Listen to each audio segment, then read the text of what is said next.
میں سب سے پہلے اس حدیث کا ذکر کیا۔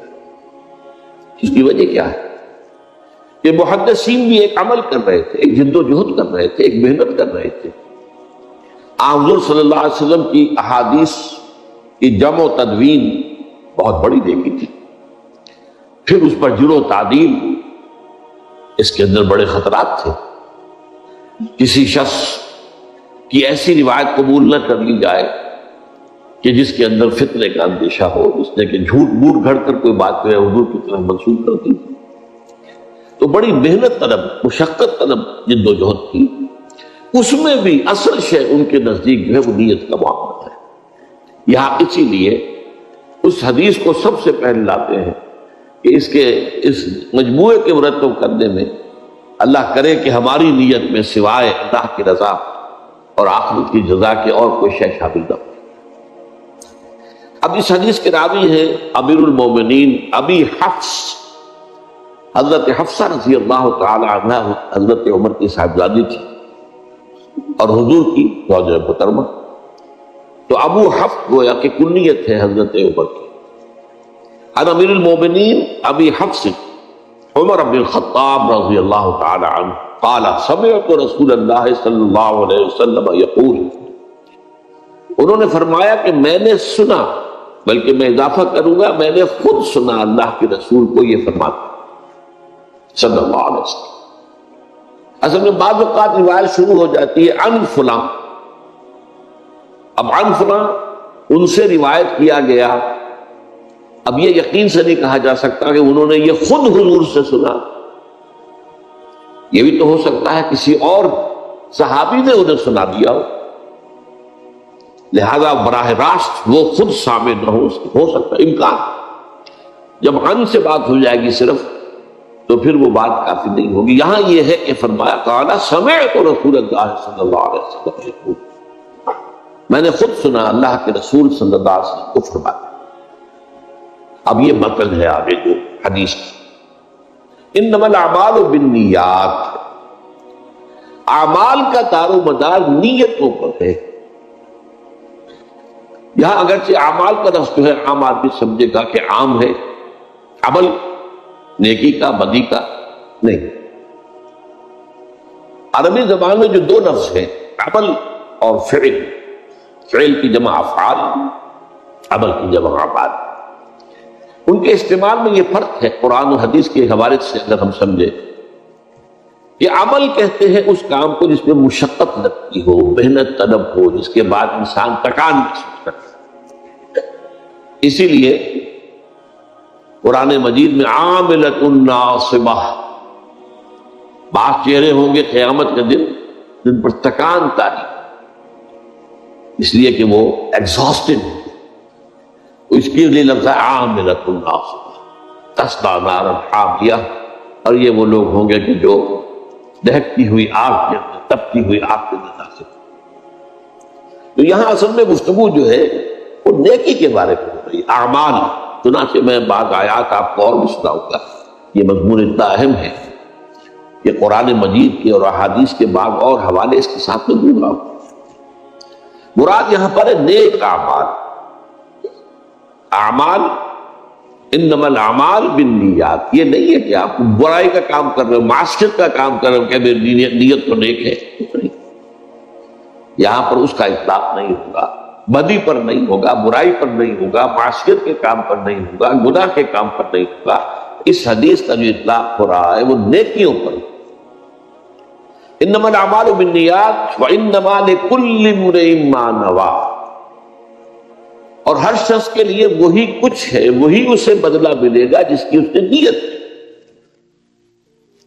عمل کا ظاہر کچھ بھی ہوگا، لیکن اللہ کی نگاہ میں اصل شے یہ ہوگی کہ اس کے پیچھے اس کی نیت کیا تھی، ارادہ۔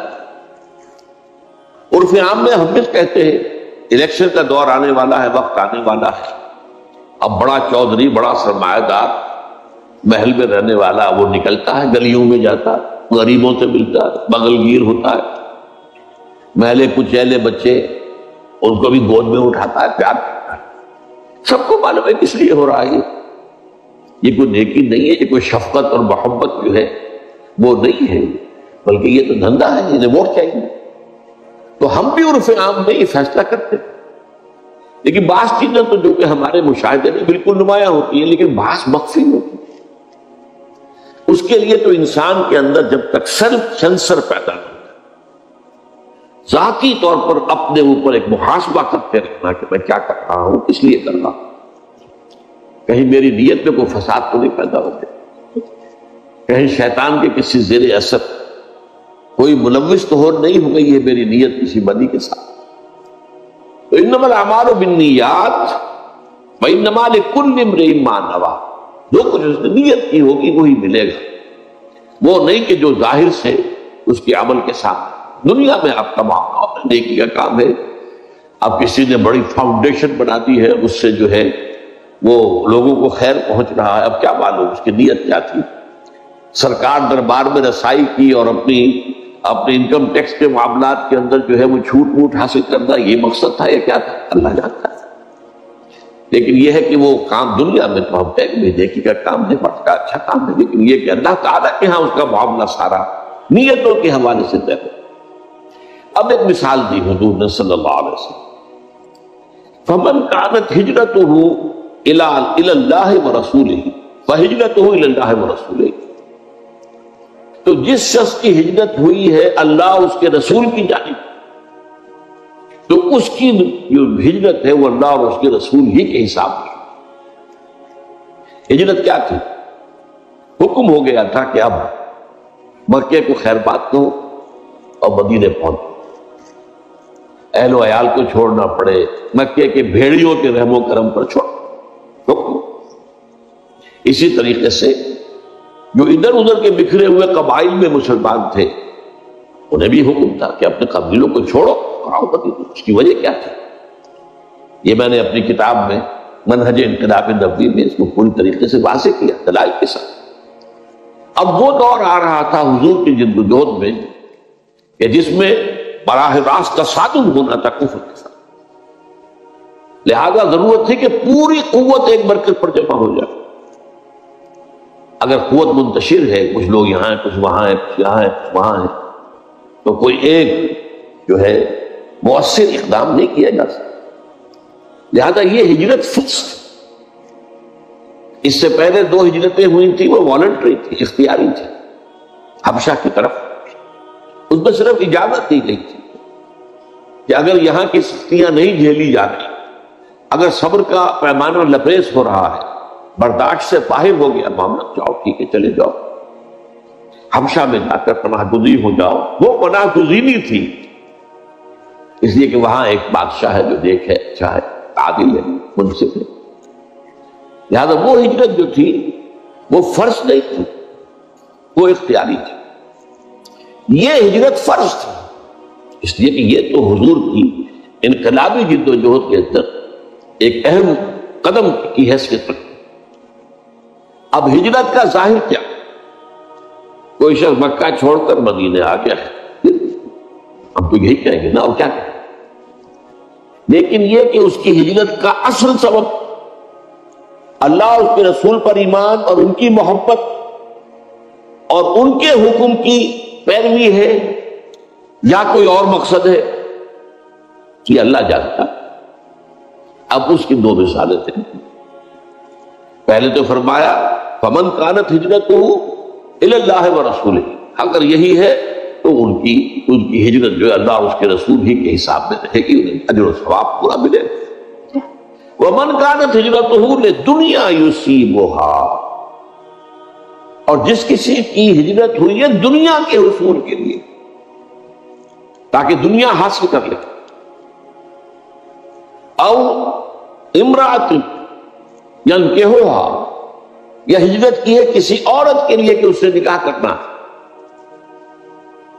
فہجرتہ الی ما ہاجر الیہ، تو پھر اس کی ہجرت جو ہے اللہ اور اس کے رسول کے حساب میں شمار نہیں ہوتی، وہ تو جس چیز کے لیے ہجرت اس نے کی ہے اسی کے حساب میں شمار ہوتی۔ اب اس کو سادہ سے مثال سے میں سمجھا دوں کہ مثلا مکے میں کوئی مسلمان کوئی دکانداری کرتا ہے یا کوئی جیسے کہ حضرت خباب لوہار تھے رضی اللہ تعالیٰ، اب ظاہر بات ہے کہ جو وہاں پر کشیدگی ہو چکی تھی اہل ایمان اور کفار کے درمیان، تو کفار تو ان سے کام کراتے نہیں ہوں گے، تو اہل ایمان ہی کی طرف سے جو بھی ان کے لیے ہو سکتی تھی کوئی موقع جو ہے معاش کا پیدا ہوتا تھا۔ اب اگر وہ لوگ چلے گئے، اب یہ کیا کریں؟ اب اس وجہ سے کہ میرے جو گاہک تھے وہ تو چلے گئے، یہ فرض کرتا ہوں، اس کی وجہ سے وہ بھی ہجرت کر رہے ہیں۔ تو یہ باریک بات ہے، یہ اللہ کے علم میں ہے، کوئی شخص جو ہے خود ان کے بارے میں یہ بات نہیں کہہ سکتا، کوئی حکم نہیں لگا سکتا، اللہ کے علم میں۔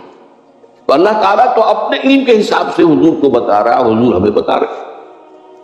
ایسی شکل بھی ہو سکتی ہے، یا یہ کہ کوئی کسی خاتون سے نکاح کا خواہش مند تھا، وہ خاتون ہجرت کر کے چلی گئی، اب یہ بھی کچے دھاگے سے بندھے پہنچ گئے، تو اب یہ ان کی ہجرت جو ہے یہ ظاہر بات ہے اللہ اور اس کے رسول کے لیے اس بات نہیں ہوگی، بلکہ اس خاتون کے عشق اور محبت کے کھاتے میں آئے۔ کہتے ہیں کہ ایک صاحب تھے مہاجر ام قیس ان کو کہا جاتا ہے، ام قیس کے مہاجر، مشہور ہو گیا ہوگا۔ یہ دو مثالیں دے دی، فہجرتہ الی ما ہاجر الیہ، تو ان کی ہجرت بظاہر تو عمل وہی ہے تو ایک مومن صادق نے کیا ہے کہ وہ مکے سے اپنی بود و باش اپنی رہائش ترک کر کے مدینے میں آتے حاضر ہو گئے، لیکن یہ ہے کہ اس کے پیچھے اصل موٹو کیا تھا، ساری بات کا دار و مدار اللہ کے ہاں دار و مدار اس پر۔ دنیا میں ہم فیصلے نہیں کر سکتے نیتوں کے بارے میں، کسی کی نیت پر شک کرنا، حملہ کرنا جائز نہیں، ہمیں کیا بات، یہ دلوں کا حال ہے، اور دلوں کا حال اللہ کا علیم بذات الصدور، اللہ کا وہ جو فرمایا گیا کہ ان اللہ لا ينظر الى صورکم ولا الى اموالکم ولکن ينظر الى قلوبکم واعمالکم، اللہ تمہاری صورتوں اور مالوں کو نہیں دیکھتا، وہ تمہارے دلوں کو دیکھتا ہے اور تمہارے اعمال کو دیکھتا ہے۔ عمل صحیح ہے، نیک ہے، اور دل میں اس کے لیے جو موٹیو اور جذبہ تھا، وہ جو قوت محرکات تھی، وہ بھی صحیح، وہ عمل ہے جو اللہ کے ہاں مقبول ہو۔ اب اسی کے حوالے سے میں چند حدیثیں کس انتہا تک یہ بات حضور نے پہنچائی گئی۔ حضور نے فرمایا من صلی یرائی فقط اشرک ومن صام یرائی فقط اشرک ومن تصدق یرائی فقط اشرک، جس نے دکھاوے کے لیے نماز پڑھی اس نے شرک کیا۔ اب نماز تو بہت بڑا نیکی کا فعل ہے، بہت بڑا نیکی کا فعل ہے، یہ تو ارکان اسلام میں سے رکن اعظم ہے، الصلاۃ میں عماد الدین، لیکن اس کے پیچھے بھی نیت اگر دکھاوے کی ہے، ریاکاری کی ہے، اپنی دینداری کا اور اپنی تقوی کا روب گانٹنا ہے لوگوں کے اوپر، تو پھر یہ شرک ہے۔ ومن صام یرائی فقط اشرک، اور جس نے روزہ رکھا دکھاوے کے لیے اس نے شرک کیا۔ ومن تصدق یرائی فقط اشرک، اور جس نے صدقہ و خیرات دیا دکھاوے کے لیے ریاکاری میں، نے شرک کیا۔ اور شرک سے زیادہ بڑا گناہ، گناہنا گناہ اور کوئی نہیں۔ 2 مرتبہ سورہ نساء میں یہ آیت آئی ہے، ان اللہ لا یغفر ان یشرک بہ ویغفر ما دون ذلک لمن یشاء، اللہ تعالیٰ اس سے ہرگز نہیں بخشے گا کہ اس کے ساتھ شرک کیا جائے، ہاں اس سے کم کر جس کو چاہے معاف۔ ایک اور حدیث میں اس سے بھی زیادہ باریک بات کہی، شرک خفی یہ ہے کہ اگر کوئی شخص نماز پڑھ رہا ہو اور اسے یہ محسوس ہو کہ کوئی اسے دیکھ رہا ہے، تو وہ سجدہ لمبا کر، یہ شرک خفی ہے۔ ایک شرک جلی ہوتا ہے جو نظر آ رہا ہے شرک ہو رہا ہے، بت کو سجدہ کیا جا رہا ہے، قبر کو سجدہ کیا جا رہا ہے، شرک جلی۔ ایک شرک خفی ہے، چھپا اندر دل میں، کہ آپ نماز پڑھ رہے ہیں، آپ نے دیکھا کچھ لوگ دیکھ رہے ہیں مجھے، تو آپ لمبا سجدہ کر دیے۔ اس کا آپ تجزیہ کر سکتے ہیں سمپل میتھمیٹکس سے۔ اگر وہ پہلے 5 سیکنڈ کا سجدہ کر رہا تھا اور اب اس نے 10 سیکنڈ کا سجدہ کیا ہے، تو یہ 5 اضافی کس کے لیے کیے؟ 5 تو ہو گئے اللہ کے لیے، پہلے وہ کر رہا تھا، لیکن یہ 5 جو اضافی منٹ لگے ہیں یہ کس کے لیے؟ تو لوگوں کے لیے، ریاکاری کے تحت۔ تو ایک سجدے کے دو مسجود ہو گئے، ایک مسجود اللہ کی ذات کی اور ایک مسجود وہ لوگ ہیں جنہیں دکھایا جا رہا ہے۔ اس میں حضور صلی اللہ علیہ وسلم کی دعوت سے اور تربیت سے جس حد تک باریک بینی آ گئی تھی صحابہ کرام، اس کی مثال جو ہے وہ حضرت علی رضی اللہ تعالیٰ عنہ کا ایک واقعہ ہے۔ عین جنگ میں ایک شخص سے دو بدو مقابلہ، اور حضرت علی رضی اللہ تعالیٰ عنہ نے اس کافر کو، مشرک کو زیر کر لیا، اس کے سینے پر سوار ہو گئے۔ اب خنجر بھونکنے والے تھے کہ اس نے نیچے پڑے ہوئے بھی منہ پر تھوک دیا حضرت علی رضی اللہ عنہ۔ اب حضرت علی سے چھوڑ کر کھڑے ہو گئے، وہ حیران، وہ جسے آپ انگریزی میں کہتے ہیں to add insult to injury, میں نے تو اور توہین کی تھی، ان کی انسلٹ کی، یہ مجھے چھوڑ کر کھڑے ہو، کیوں؟ پوچھا۔ تو حضرت علی فرماتے ہیں دیکھو میری تم سے کوئی ذاتی دشمنی نہیں، میں تمہیں صرف اللہ کے لیے قتل کرتا، لیکن اب اگر میں قتل کرتا تو میرے نفس کا انتقام بھی شامل، تم نے میری توہین کی تو میں گویا کہ اپنے نفس کے انتقام میں اس کا بدلہ لینے کے لیے بھی ایک نیت کے اندر میرے یہ ذاتی بات بھی شامل ہو جاتی، اس میں نے اس میں ذرا غور کیجئے، جنگ کا معاملہ ہو اور وہ تو انتہائی جذبات کی گرمی کا وقت ہوتا ہے، یا مرو یا مار دو، اس حالت میں بھی نگاہ رہے اپنی دل کے اوپر اور اپنی نیت کے اوپر، یہ کمال ہے تربیت کا محمد رسول اللہ صلی اللہ علیہ وسلم۔ اب یہ مضمون قرآن مجید میں 3 جگہ آیا ہے، بڑے حسین تمثیلوں کے پر آئے۔ سورہ نور کا جو درمیانی رکوع ہے، 5واں رکوع، وہ قرآن مجید کے بڑے اہم مقامات میں سے، حکمت کا یہ بڑے بڑے موتی اس میں 3 تمثیلیں دی گئی۔ پہلے ایک مومن صادق کی کہ اس کے دل میں نور ایمان ہوتا، اور یہ نور ایمان 2 نوروں سے مل کر امتزاج سے بنا ہے، نور فطرت اور نور وحی، نور علی نور۔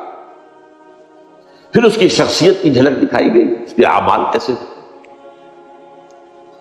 ایک دوسری مثال دی گئی ایک ایسے شخص کی جس کے دل میں ایمان تو نہیں ہے لیکن کچھ وہ نیکی کے کام کرتا ہے، کھانا کھلاتا ہے غریبوں کو، مساکین کو، کچھ اور کرتا ہے۔ اس کی مثال ایمان کے بغیر یہ کام جو کر رہا ہے اس کا، اب وہ اگر فرض کیجئے قیامت کے دن جب بعث بعد موت ہو جائے گا، اسے یاد آئے گا میں نے نیکیاں بھی بہت کی تھی، مجھے کچھ نہ کچھ اجر تو یہاں ملنا چاہیے۔ اس کی تمثیل ہے جو میں آپ کو سنانا چاہتا ہوں۔ والذین کفروا اعمالهم کسراب بقیعۃ یحسبہ الظمآن ماء، جن لوگوں کے اندر کفر ہے، جنہوں نے اللہ اور آخرت کو نہیں مانا، ان کے اعمال، ان کی نیکیاں سراب کے مانند ہے، جیسے کہ صحرا میں دور سے پانی نظر آتا ہے، پانی نہیں ہوتا، مراج، سراب۔ اب پیاسا آدمی جا رہا ہے، دوڑ رہا ہے، بھاگتا، جب ایگزاسٹ ہو گیا، بھاگ نہیں سکتا تو کھسکتا ہے، گھسٹتا ہوا بھی جاتا ہے، حتی اذا جاءہ لم یجدہ شیئا، جب وہاں پہنچتا ہے تو کچھ نہیں پاتا، کوئی پانی نہ، یہ تو سراب دھوکہ تھا۔ وَوَجَدَ اللَّهَ عِندَهُ فَوَفَّاهُ حِسَابَهُ، وہ اللہ کو پائے گا وہاں جو اسے اس کا حساب پورا پورا دے دے گا۔ تمہارے اعمال میں نیت غلط تھی لہذا زیرو ہے، یہاں تک ہونا۔ تو سراب کے مانند نیکیاں، سراب کے مانند انسان اپنے آپ کو سہارا دیتا ہے، اپنے آپ کو دھوکہ دیتا ہے، لیکن اگر اس میں وہ خلوص نیت نہیں ہے، اخلاص نیت، اگر صرف اللہ کی رضا اور آخرت کی جزا پیش نظر نہیں تو وہ نیکی نہیں ہے، اس کے اللہ تعالیٰ کی میزان میں کوئی بدل نہیں۔ بڑی پیاری بات ہے۔ پھر تیسری مثال، کچھ لوگ ایسے ہوتے ہیں، یعنی یہ جو درمیانی آدمی بیان کیا میں نے ابھی، والذین کفروا اعمالهم کسراب بقیعۃ، ان کے دلوں میں تو نور نہیں ہے لیکن عمل میں کچھ نہ کچھ روشنی کی جھلکیں نظر آتی ہیں، انیک کام کر رہا ہے۔ کچھ لوگ وہ ہوتے ہیں کہ جن کے دل میں بھی تاریکی ہی تاریکی اور عمل میں کوئی جھوٹ موٹ کی نیکی کی روشنی بھی نہیں، خالص دست پرست، خالص مفاد پرست، کسی خیر کے لیے، کسی نیکی دکھاوے کے لیے بھی نہیں۔ ان کو کہا گیا ہے ظلمات بعضها فوق بعض، ایک انتہا پر نور علی نور پر نور، وہ مومنین صادقین جن کا باطن منور ہے پورے ایمان سے اور ظاہر مزین ہے اعمال صالحہ، نور علی۔ اللہم ربنا اجعلنا منہم، اللہ ہم سب کو ان میں شامل ہونے کی توفیق عطا۔ ایک وہ ہے کہ جن میں وہ ایمان تو ہے نہیں، ظاہر جو ہے کچھ ملمے کی نیکی ہے، ملمے کی چمک ہے، تو وہاں بہرحال اجر و ثواب کی تو شراب کے مانند ہوگی اس کی نیکیاں، اس کے اعمال، وہ امید میں آگے بڑھے گا کہ اس تک پہنچے گا، لیکن وہاں تو اللہ اس کا حساب چکانے کے لیے موجود ہے۔ اور تیسرے وہ ہے او کظلمات فی بحر اللجی یغشاہ موج من فوقہ موج من فوقہ سحاب ظلمات بعضها فوق بعض، اندر بھی تاریکی ہی تاریکی اور عمل میں کوئی جھوٹ موٹ کی نیکی کی چمک بھی نہیں۔ اچھا، دوسرا مقام ہے سورہ ابراہیم آیت نمبر 18، مثل الذین کفروا بربہم اعمالهم کرماد اشتدت به الريح في يوم عاصف لا يقدرون مما كسبوا على شيء وذلك هو الضلال البعید۔ اس قدر خوبصورت یہ تمثیلیں ہیں یہاں، فصاحت اور بلاغت کی معراج ہے، کلام الملوک کے ملوک الکلام ہے، اللہ کا کلام ہے۔ وہ لوگ جنہوں نے کفر کیا، اللہ اور آخرت پر ان کا ایمان، اعمالہم ان کی نیکیاں جو ظاہر میں نیکیاں نظر آتی، ان کے اعمال، ان کی مثال ایسے ہے کرماد کہ جیسے راکھ کا ایک ڈھیر ہو، اشتد بہ الریح فی یوم عاصف، ایک جھکڑ والے دن وہ ہوا تیزی سے چلے اور راکھ کو بکھیر دے، کوئی وجود نہیں ہے اس کا۔ فرمایا لا یقدرون مما کسبوا علی شیء، وہ جو کچھ انہوں نے کمائی کی تھی اپنے خیال پہ، نیکیاں کمائی تھی، نیک اعمال کیے تھے، ان میں سے کسی کے اجر و ثواب پر انہیں قدرت حاصل نہیں ہوگی، کچھ نہیں ملے گا، کوئی فائدہ نہیں، اس لیے کہ وہ سب دکھاوے کی نیکیاں تھی، ریاکاری کی نیکیاں تھی، ایمان کے موٹو سے خالی تھی۔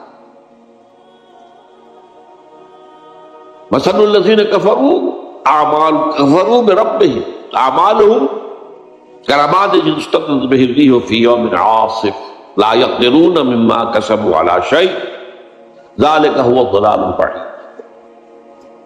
اب اس میں آخری جو تمثیل ہے یہ سورہ فرقان میں ہے، یہ تو ایک عجیب ورڈ پکچر جسے کہنا چاہیے، الفاظ میں ایک چیز کا کی تصویر بنا دے، اور نقشہ کیا ہے؟ وَقَدِمْنَا إِلَىٰ مَا عَمِلُوا مِنْ عَمَلٍ فَجَعَلْنَاهُ هَبَاءً مَنْثُورًا۔ انہی کفار کا ذکر ہو رہا ہے کہ انہوں نے اپنے خیال میں بڑے بڑے اعمال کیے ہوئے تھے، بڑے غریبوں کو کھانے کھلائے تھے، جیسے کہ ابو جہل نے کہا تھا جب اس سے کہا گیا کہ کیا تمہارے خیال میں محمد جھوٹ بول رہے ہیں صلی اللہ علیہ وسلم، یہ دعویٰ کر رہے ہیں کہ ان کے پاس وحی آئی ہے، وہ اللہ کے نبی ہیں، کیا جھوٹ بول رہے ہیں؟ کہا نہیں، انہوں نے کبھی جھوٹ نہیں بولا۔ تو پھر مانتے کیوں نہیں؟ اس نے کہا ہمارا اور بنو ہاشم کا ایک مقابلہ چل رہا تھا، انہوں نے غریبوں کو کھانے کھلائے، ہم نے ان سے بڑھ کر کھانے کھلائے، انہوں نے حاجیوں کی خدمت کی، ہم نے ان سے بڑھ کر خدمت کی، تو ابھی تک تو ہم کندھے سے کندھا ملا کر آ رہے ہیں، اب ان کی نبوت مان لیں۔ ظاہر بات ہے محمد کون ہے صلی اللہ علیہ وسلم؟ ہاشمی ہے، بنو ہاشم میں سے، اگر نبوت مان لیں ان کی تو ہم تو ہمیشہ کو غلام ہو جائیں گے، یہ گوارا نہیں۔ تو ان کے ہاں دیکھیے جو ہے وہ باہمی مسابقت میں بھی، دکھاوے کے اندر بھی تو نیکی کے اندر ہوتا، آگے سے ایک دوسرے سے آگے نکلنا تاکہ زیادہ شہرت ہو جائے، زیادہ تعریف ہو، زیادہ ڈنکے بج جائیں ان کی سخاوت کے، ان کی نیکی کے۔ تو یہاں فرمایا وَقَدِمْنَا إِلَىٰ مَا عَمِلُوا مِنْ عَمَلٍ، یہاں من عمل کا لفظ جو آیا ہے وہ اس اعتبار سے سمجھ لیجئے کہ تنکیر جو ہے نکرہ، تنکیر تفخیم کے لیے، وہ جو بڑے بڑے عمل انہوں نے کیے ہوں گے ہم آگے بڑھیں گے ان کی طرف، ان اعمال کی طرف۔ اس میں نقشہ جو ہے وہ سمجھ لیجئے جیسے فٹ بال کھیلنے والا، بلا تشبیہ میں بات سمجھانے کے لیے کہہ رہا ہوں، وہ دوڑ کر آتا ہے، ہٹ لگاتا ہے، کک کرتا ہے بال کو، اسی طریقے سے قدمنا الی ما عملوا، ہم آگے بڑھیں گے ان کے اعمال کی طرف، اور وہ عمل بڑے بڑے اعمال ان کے خیال پہ پڑی دیکھیے، فجعلناہ ھباء منثورا، ہم اسے کر دیں گے گرد و غبار پھیلا ہوا، جیسے وہ راکھ منتشر ہو گئی، یہ گرد و غبار منتشر۔